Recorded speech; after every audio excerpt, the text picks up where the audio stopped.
Well, hello, all my amazingly beautiful zodiac family and friends. My name is Libra Empress, and this is another episode of Terror and Tarot with Libra Empress. Today we are going to be watching 3 Omega horror stories animated by IMR. Without further ado, let's get started.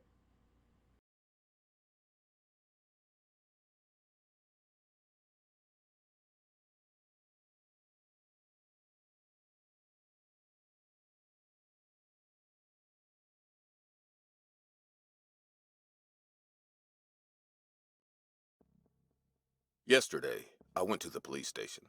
The cops called me to inquire about a recent horrifying incident. Accidentally, I got involved in this without causing any harm to anyone. It all started last week. I met a guy named Patrick on Omegle. After a couple of interactions, we became quite comfortable. Patrick sent me a friend request on Facebook. I accepted immediately. After talking online for a week, we finally decided to go on a date. He shared with me the address of a local pub. We had a nice time together. I got a bit drunk, but Patrick safely dropped me home. Patrick was an average height guy. He was caring. Within a few days, he started to give me signals that he likes me more than a friend. But as I just met him and also wasn't looking for a relationship then, I decided to confront him before things got out of hand. One evening, I was sitting in my bedroom and video calling Patrick. After sharing a laugh or two, I told Patrick that he's a really good friend and I would like to keep things slow between us. So far, I never saw Patrick become angry. I mean, he's that kind of guy who is used to smiling all the time. But as I told him this, I saw his expression change. He suddenly became very upset and disconnected the call without saying a single word. 3 days went by, but Patrick didn't call or text me. I called him many times, but he never picked up. It was a Thursday evening. I was coming home from the gym. I was walking down the sidewalk. The streets were empty and dark. Suddenly, my eyes went to the left side of the road. There was a street lamp on the left. I saw a man standing behind the street lamp. At first, I got a bit spooked, but as the man came to me, I heaved a sigh of relief. It was none other than Patrick. Patrick came and stood in front of me. His face seemed very different this time. There were dark circles around his eyes. He looked sick to me. I said in a surprising voice, "Patrick, what happened to you? Are you all right?" Patrick smiled in a fake way and said, I am sorry I couldn't get back to you. I was, down with a fever." I said in a hesitant voice, "Why didn't you call me then? I would have come to see you." Patrick smiled again and said, "Can I walk you home?" I nodded my head and we started walking together. For the first few seconds, none of us talked. Suddenly, Patrick said, "Why don't you like me, Jenny? I have always been nice to you." I said in a calm voice, "I do like you, Patrick. It's just, I'm not looking for a relationship right now. Please try to understand. I think we will be better off friends." Patrick again became quiet. I had no intention to be rude to him, but the way he was behaving, I had to be straightforward. We were almost near my house. All this time, I didn't care much, but suddenly, a question came to mind. I never shared my gym address or schedule with Patrick. I stopped and asked him, "How did you know where to find me?" Patrick smiled and said, "Remember the cafe where we met last time?" I said, "Yeah." Patrick replied, "When you went to the washroom, I casually checked your phone. There I saw your weekly calendars and found out about this gym thing." I was stunned to see his audacity. Not only did he say all these creepy things in a calm voice, but also took pride in it. Finally, I lost my mind. I said in a loud voice, "I never thought you were a creep, Patrick. You better stay the hell away from me." I walked away. I didn't bother to look back at Patrick. That night, I received many calls and texts from him, but chose to ignore him completely. A few more days went by. One morning, I was sitting on the house porch and drinking coffee when a delivery guy came. He handed me a big package and left. As I opened the package, my stomach dropped. My skin started to crawl. There was a jar filled with a thick reddish liquid. As I opened the lid of the jar, a salty, reeking smell filled my nose. I was feeling like throwing up at that moment. Suddenly, my phone rang, and it was Patrick. I picked up the phone with furious anger. "What the hell is wrong with you?" I screamed. Patrick laughed as if nothing happened, then said, "Don't worry, Jeannie. It's just pig's blood, not mine. I would be dead if I had to send that amount of blood to you. I was out of my mind. Is he trying to threaten me now? I said, listen, you freak, don't you dare try to threaten me. Cowards like you can only make fake threats, that's all. I disconnected the phone and blocked him from everywhere. That night, around 1 a.m., I received a call from my friend Tina. As I picked up, Tina said in a panicked voice, Jenny, do you know a guy named Patrick? I never shared about Patrick with any of my close friends. I almost got up in a rush and said, yes, I met him in Omegle. But how do you know about him? I never told anyone about him. Tina took a small pause and said, there's a video that has gone viral. People are now sharing it. It's a screen recording of a video call from an Omegle chat. I think you should look at it at once. I replied, but why? What happened? Tina cut the call, and within a few seconds, she sent me a video. As I opened the video, I saw it was indeed a screen recording of an Omegle video chat. Patrick was sitting on the other side of the screen. The man or woman who recorded this obviously had no idea what was going to happen next. In the next 2 to 3 minutes, Patrick talked normally. I could hear his voice clearly. Then he said suddenly, thank you for recording my message. I hope it reaches Jenny. Don't know what the other person said, but Patrick smiled. He then again said, Jenny, if you find this video, I want to prove to you how much you actually mean to me. This is why I'm going to commit suicide in love camera. Oh my God. This guy is crazy. I never expected Patrick would go insane over such a small issue. He took a sharp knife and placed it on his neck. He then looked at the camera for one last time. His eyes were so vivid that it felt like he was looking right into my eyes.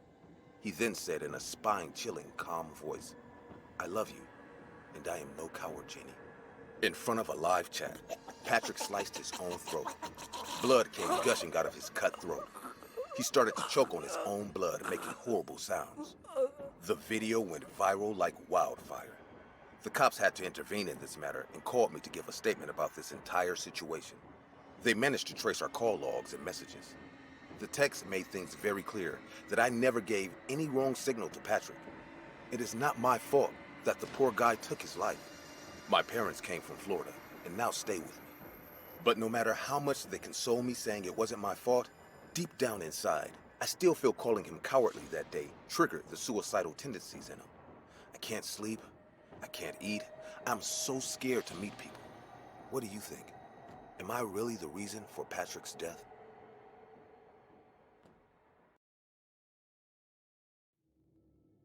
Hi, my name is Christy. I am currently in high school, but recently, I am going to a psychiatrist. Even a week earlier, I was a happy-go-lucky teenager. I had so many friends, but now I find it difficult to trust all of them. Something happened 2 days back that has turned my world upside down. I am sure you are all familiar with the online chatting website, Omegle. One of my friends introduced me to this website.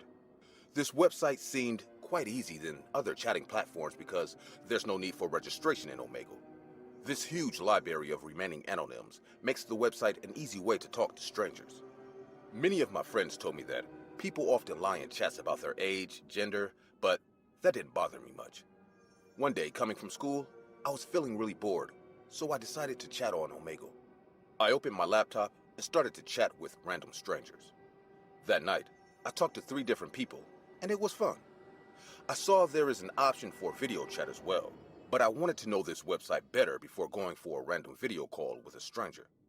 What started out as a one-night entertainment soon became an addiction. Whenever I got time, I used to chat with people. Last Saturday, I was home alone. My parents went to dinner. I was chatting with a guy named Turner. Things were going good when, suddenly, my Wi-Fi lost connection and the chat got disconnected. I got up and fixed it, but once the chat disconnected, it's hard to find the same person in Omegle without proper contact. I refreshed the page and again requested a new chat. The page showed me, you are now connected with stranger M19. And then the stranger sent me, hey. I also replied, hi, how are you? After exchanging basic courtesies, I asked, so, are you a male or a female? The stranger replied, I am a 40-year-old mother. I liked her honest reply. I also told her that I am a girl currently studying in high school. You might be surprised, but the more I talked with this woman, the more mysterious her text started to become. I thought to disconnect the chat once, but the way she talked, I couldn't. She told me, I am a pretty girl. I felt happy with her generous behavior. She then asked me if I have a secret that my parents don't know about. Though I felt odd like a stupid moron, I told her that I am dating a much older guy and my parents don't know about him yet. She supported me, saying, love can happen anytime and at any moment. Getting such a mental assurance from an adult kind of melted me. I failed to realize how she was luring me into her trap with her sweet words. She suddenly asked me, how well do I connect with my mom? Which felt really weird, but I answered, like every other teenager. She then said she had to go and put her baby to sleep, but told me to be on the chat. I stupidly waited because, at that point, I had no idea what was going to happen next. I waited for 5 to 7 minutes. Just when I thought she isn't coming back anymore, I started to receive a video chat request from her. So far, I never accepted the video chat of any stranger. But this time, don't know why I did. As we got connected, I saw a woman in her late 40s sitting in front of the camera. She waved at me and said, "Hi, Christy. Nice to meet you." I smiled too. We started to talk. She was sitting in her living room because I could see the kitchen area right behind her. There was no striking feature on her face except her nose was sharp and pointy. There were dark circles under her eyes too. I asked her, "So, how many people are in your family?" She smiled and replied, "Oh, it's just me and my husband." I said in a hesitant voice, "And your baby?" She laughed awkwardly and said, "Yes, my baby too. Our son Matt is so little that we often forget to count him," and kept laughing. Honestly, the joke wasn't funny at all. I asked her how old is her son. She replied 8 months. I said, "Oh, that's so cute." I looked at my phone and saw it was 9 p.m. already. I looked at her and said, "Samantha, I have to go now. It was nice talking to you." She suddenly stopped smiling and kept staring at my face. Her eyes turned big and she wasn't moving an inch. At first, I thought the screen got stuck. I said, "Samantha, are you there?" She suddenly smiled really big and said, "Yes? What were you saying?" I felt really weird this time. I said, I have to go now, so I was..." Samantha interrupted me saying, "I feel so horrible. I miss my son," and started to cry, hiding her face in her palms. I wasn't able to understand what she was saying. I replied, "What? What are you saying, Samantha?" She looked at me with tearful eyes and said, My baby, he died 2 years back. Trust me, I wasn't at all ready for this shocking news." I said, "Oh my God, what happened?" She stopped crying and again kept staring at me with an expressionless face. There was something really horrible in her lifeless stare. I was feeling freaked out at this point. She then got really close to the camera and said, "I can show you what happened to him." I said in a shaking voice, "What are you saying? How can you show me that?" But before I could ask her more details, she got up and walked to the kitchen. As soon as she reached near the oven, she looked at me once and said, "Close your eyes. I have a surprise for you." She then made a very creepy laugh. She kneeled in front of the oven and opened it. I saw clouds of black smoke coming out from the oven. I got so scared thinking, is she gonna burn down the house or what? She wore a microwave glove and took out a tray from the oven. Something was lying on the tray, and I could see it was burnt. She then started to walk close to the camera while holding the tray in her hand.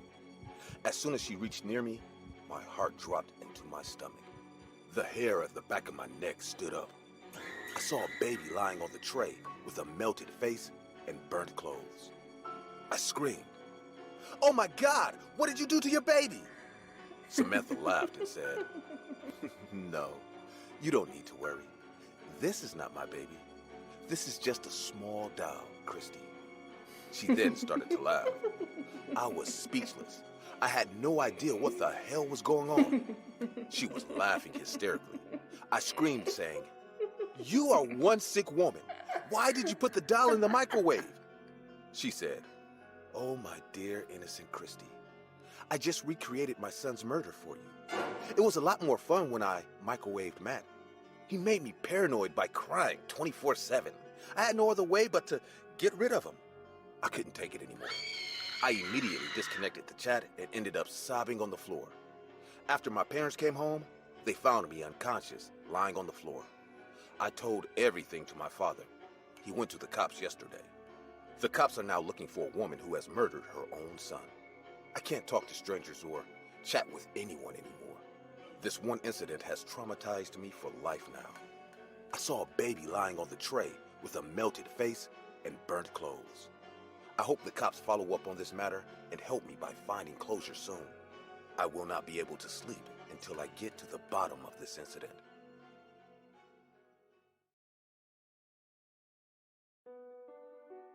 I used to chat with strangers on Omegle a lot.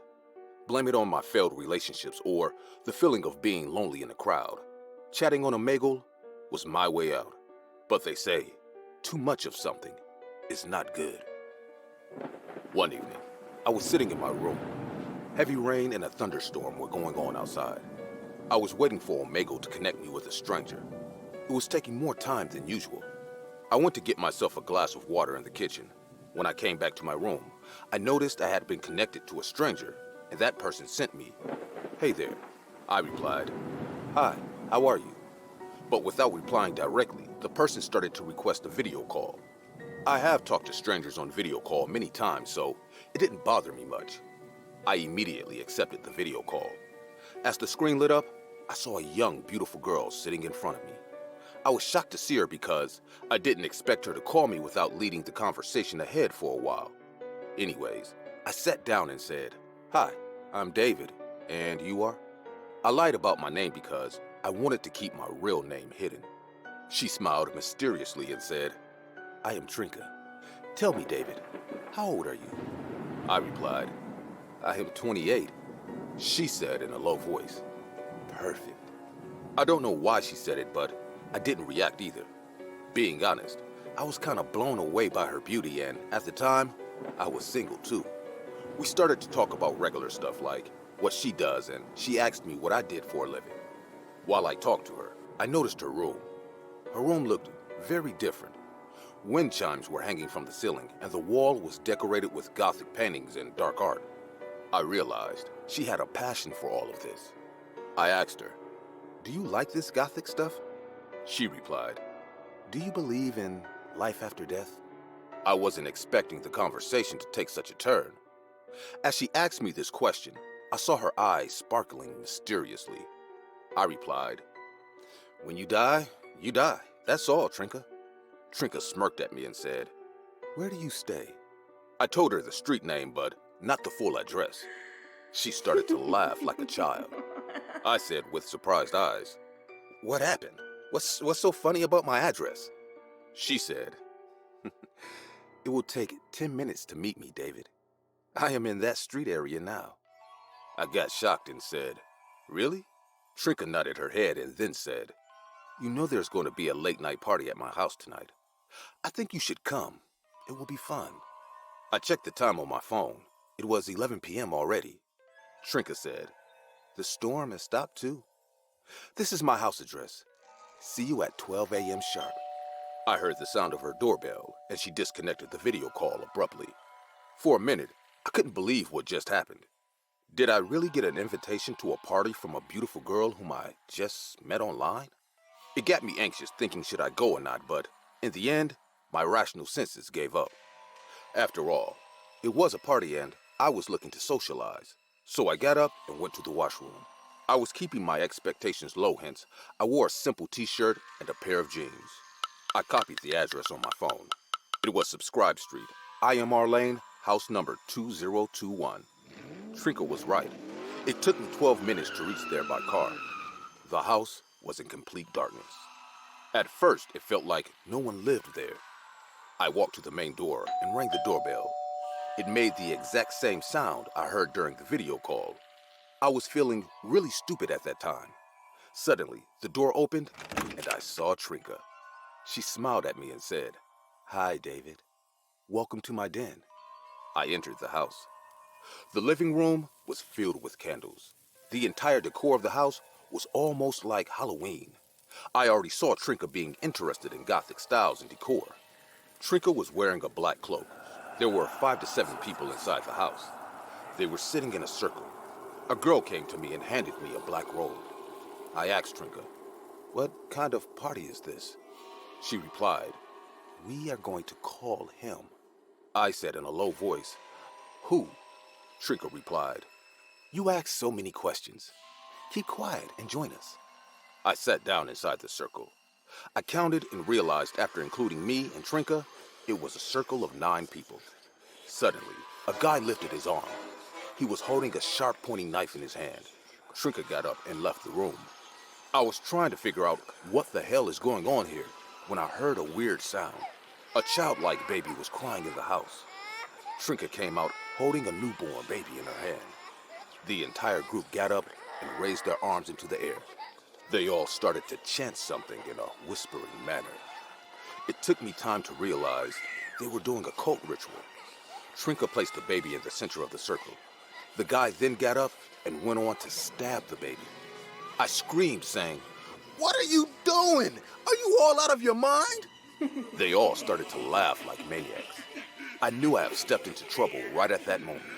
I was thinking to snatch the baby and run away, but they were surrounding me like hellhounds.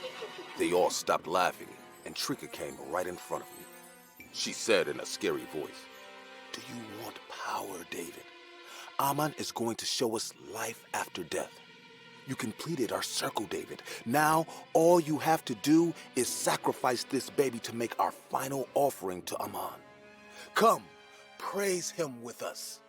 I took a few steps back and said, "You all are sick. If I knew this was your intention, I would not have come here, Trinka." I was thinking at the back of my mind about how to escape this cult group when I heard a cop siren outside. I realized the cops might have figured out the location of this missing baby and have come to catch these culprits. Without thinking much, I ran to the back door, and as soon as I came out, I locked the door from the outside. I saw a big shovel lying at the back door.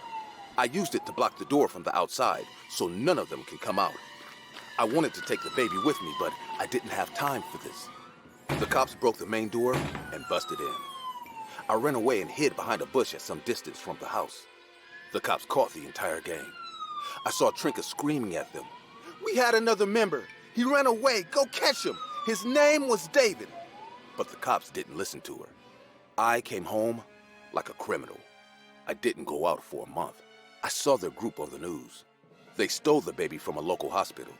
They have been sentenced to prison, and I am still scared thinking about what would have happened if I didn't run away that day. I'm just glad the newborn has been returned to its family. It scares me how Trinka tried to frame me that day. I am glad I didn't use my real name while chatting in Omegle. Well, thank you so much for watching that with me. That was eerie. I didn't even know what Omegle was until after we watched this. So, like, holy crap. But I pulled out 5 cards for the dead spread. So let's get started on this. See who we're connecting with. Now, the person who passed on, I feel like they lived a really poor life. They didn't get as many blessings as they would have liked, and I think it had a lot to do with the way they lived their life. I see here that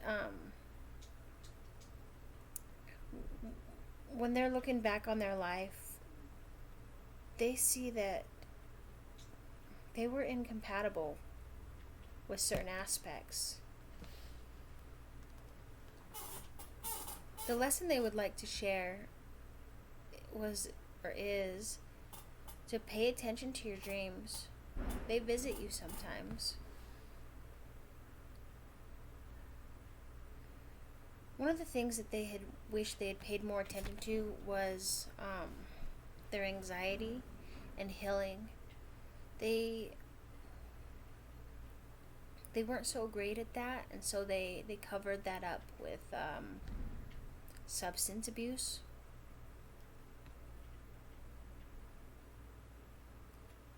the message they would like to give is that, you know, sometimes life is stubborn, but to keep keeping on, right? Don't dilute yourself with stuff that can hurt you. I mean, they wish they could have done better.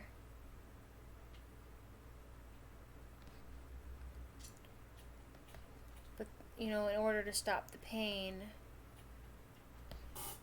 they took a little too much of something and then ended it all with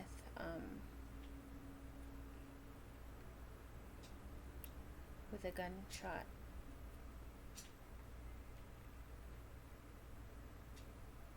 So their message is basically don't give up, and that people love you and care for you. They could have been an air sign or a water sign, or had them in their charts. Alright. Thank you so much for listening to me and hanging out with me today on Tarot and Tarot. I love you all. I will see you next week for the next Tarot and Tarot video, alright? I love you. Bye, my beautiful friends. Stay safe.